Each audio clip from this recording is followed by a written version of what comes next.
میرے بھائیوں، اللہ تعالیٰ کی رحمت کا مطلب یہ تھوڑا ہے کہ اللہ تعالیٰ بڑا مہربان ہے، اس کی نافرمانی کرو۔ اللہ تعالیٰ نے سورہ عادیات میں کیسا گلہ کیا ہے، اللہ تعالیٰ نے گھوڑے کی کیوں قسمیں کھائی۔ اے میرے بندے، نہ تو نے گھوڑا بنایا، نہ تو نے اسے پالا، میں نے تیری ملکیت میں دیا، چند دن تو نے دانہ کھلایا، پانی پلایا، اب تو اس پر زین رکھتا ہے، اس کو ایڑ لگاتا ہے اور وہ تیری مان کے چلتا ہے، دشمن پر حملہ کرتا ہے، سینے پر تیر کھاتا ہے، تھکا ہارا آتا ہے، پھر تو صبح کو اٹھ کر اس کی پیٹھ پر زین رکھتا ہے، پھر اس کو ایڑ لگاتا ہے، وہ نہیں کہتا میں تھکا ہوا ہوں، چھوڑ دو مجھے آرام کرنے دو، نہیں تیری لگام کے اشارے کو سمجھتا ہے، تاپ مارتا چنگاری اڑاتا ہے، دوڑتا جاتا ہے، دشمن کے درمیان میں گھستا ہے۔ اے میرے بندے، گھوڑے نے تو تیری فرما برداری کی، پر تو میرا نافرمان نکلا، میرا ناشکرا نکلا۔ کیسا گلہ اللہ تعالیٰ نے کیا ہے، تجھے کس نے دھوکے میں ڈال دیا؟ یا ایھا الانسان ما غرک بربک الکریم، اے انسان تجھے اپنے رب سے کس چیز نے دھوکے میں ڈال دیا؟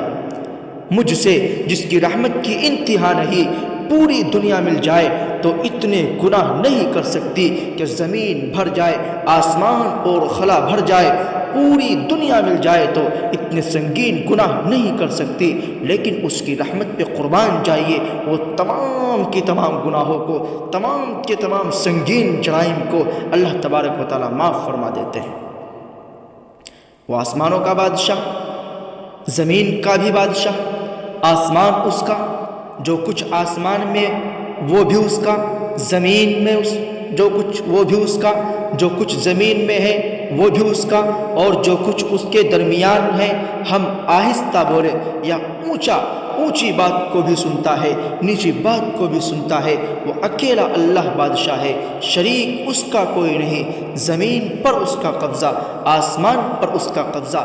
آسمان کو اونچا کیا ارادے سے، زمین پست کی ارادے سے، اس کو بچھایا اپنے ارادے سے، زمین میں اپنے قبضے میں رکھی، زمین اپنے قبضے میں رکھی، آسمان اپنی مٹھی میں ہے، سورج چاند ستارے اللہ تعالیٰ کے قبضے میں۔ سورج اپنے ارادے سے نہیں چلتا، اللہ کے ارادے سے چلتا ہے۔ یہ تیرے رب کا بنایا ہوا اندازہ ہے۔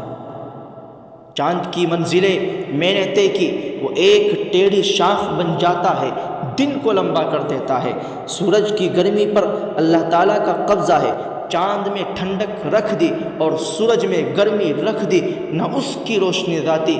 زمین کو میں نے پنکھوڑا بنایا۔ اے انسانوں، پہاڑ میں نے لگائے، ہمیں مرد عورت اللہ تعالیٰ نے بنایا۔ تم تو ایک منی کا ٹپکتا ہوا قطرہ تھے، تم تو ایک اچھلتا ہوا پانی تھے، تم مرد عورت کے پانی سے بنے، تم تو گندی سڑی ہوئی کالی مٹی سے بنے۔ میں ہوں جو تمہیں رحم میں جیسا چاہتا ہوں بناتا ہوں۔ میرے بندے، ماں کے پیٹ میں ٹھکانہ دیتا ہوں، پھر ایک اندازے سے تمہیں ماں کے پیٹ میں رکھتا ہوں، پھر میں تجھے ماں کے پیٹ میں پردوں میں بند کرتا ہوں، پھر میں تجھے ماں کے پیٹ میں پردوں میں بند کرتا ہوں تاکہ تمہیں اندھیروں سے ڈر نہ لگے، پھر پانی میں رکھتا ہوں۔ دنیا میں انسان پانی سے مر جائے تو مرے، اور ماں کے پیٹ میں پانی میں زندہ ہے۔ سبحان اللہ۔ وہ پانی اللہ تعالیٰ پیدا کرتے ہیں، پھر جلد پر ایک پتلی سی تہ چڑھا دیتے ہیں جس سے بچے کا جسم واٹر پروف ہو جاتا ہے۔ سبحان اللہ۔ یہ تمام کی تمام قدرت اللہ تبارک و تعالیٰ کے قبضے میں ہے۔ اللہ تبارک و تعالیٰ کے علاوہ اتنی ساری سہولیات اور اتنے سارے نظام کوئی غیر اللہ نہیں بنا سکتا۔ یا ایھا الانسان ما غرک بربک الکریم۔ پھر بھی اللہ تبارک و تعالیٰ کہتے ہیں، اے انسان، کہ تجھے کس چیز نے تجھے اپنے رب سے دھوکے میں ڈالا ہوا ہے؟ جب تو کھاتا اپنے رب کا ہے، پیتا اپنے رب کا ہے، زمین پر اس کی رہتا ہے اور زمین پر اس کی چلتا ہے، اور اپنے سارے کام کاج اور اپنی ساری ضرورتیں اس کی دی ہوئی، اس کی پیدا کی ہوئی، اس کی بنائی ہوئی نعمتوں سے پورا کرتا ہے، تو پھر تو اس کی وحدانیت کا یقین اپنے دل میں کیوں نہیں پیدا کرتا؟ اس سے محبت کیوں نہیں کرتا؟ اس کی عبادت کیوں نہیں کرتا؟ تجھے کس چیز میں دھوکے میں ڈالا ہوا ہے؟ یا ایھا الانسان ما غرک بربک الکریم۔ اللہ تبارک و تعالی ہم سبوں کو ان باتوں پر عمل کی توفیق دے، اور اللہ تبارک و تعالی ہمیں ساری چیزوں کے دھوکے سے نکال کر اپنی وحدانیت کے یقین کے ساتھ زندگی گزارنے کی توفیق عنایت فرما دے۔ وما علینا الا البلاغ۔